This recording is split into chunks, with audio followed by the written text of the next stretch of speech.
Voici comment la drogue détruit des vies aux États-Unis. Ce que vous voyez ne sont pas des acteurs, mais des personnes qui vivent comme s'ils n'avaient plus d'âme. L'homme qui nous montre ces images s'appelle Jashon Brown.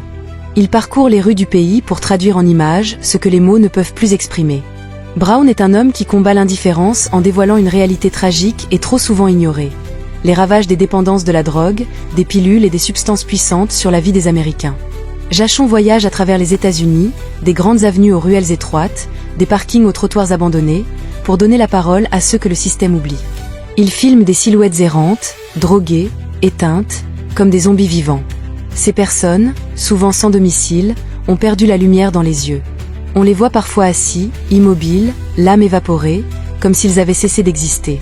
Ils ne filment pas seulement des corps, ils capturent des âmes. Des hommes et des femmes qui avaient autrefois une famille, un métier, une vie ordinaire.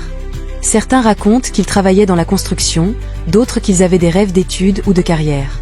Mais un accident, une perte, une mauvaise rencontre avec un comprimé ou une seringue, et tout a basculé. Leur présent n'est plus qu'un combat pour la prochaine dose, leur futur une ombre fragile qu'ils n'osent même plus imaginer. Quand la drogue fait défaut, certains sombrent dans l'immobilité, comme figés hors du temps. D'autres vivent dans une folie explosive, criant, riant ou pleurant dans le vide. Plusieurs dorment sur les trottoirs, sales, l'épiderme livide, parfois nus de dignité. Pour d'autres encore, le système a volé l'esprit, incapable de se rappeler, de parler, d'espérer.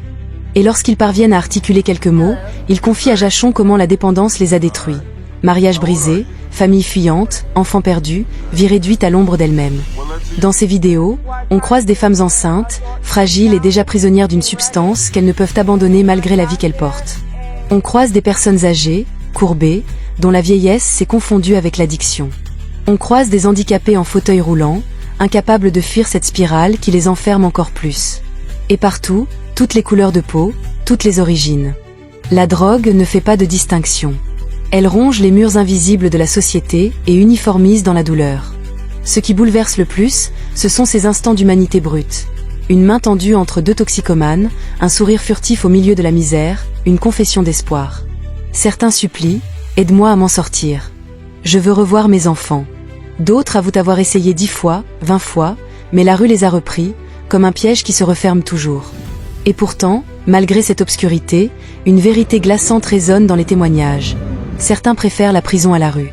Derrière les barreaux, disent-ils, ils sont au moins protégés de la violence, des vols, des overdoses qui rôdent à chaque coin de rue. Voilà le paradoxe terrible d'une société qui laisse ses plus fragiles choisir l'enfermement comme refuge. La police, quant à elle, ne peut presque rien. Elle disperse parfois, arrête parfois, mais le problème ne disparaît jamais. Comme une vague, il revient, encore plus fort. Car la dépendance n'est pas seulement une question de loi, c'est une question de douleur, de manque, de vide intérieur que rien ne comble, sinon une nouvelle dose. Et Jashon Brown, par son travail, met tout cela en lumière. Ces vidéos ne sont pas là pour humilier, mais pour réveiller. Pour dire, regardez. Voyez ce que nous cachons. Voyez ce que nous préférons ignorer. Ce côté sombre de l'Amérique, celui qu'aucune publicité, aucun film, aucun rêve n'ose montrer.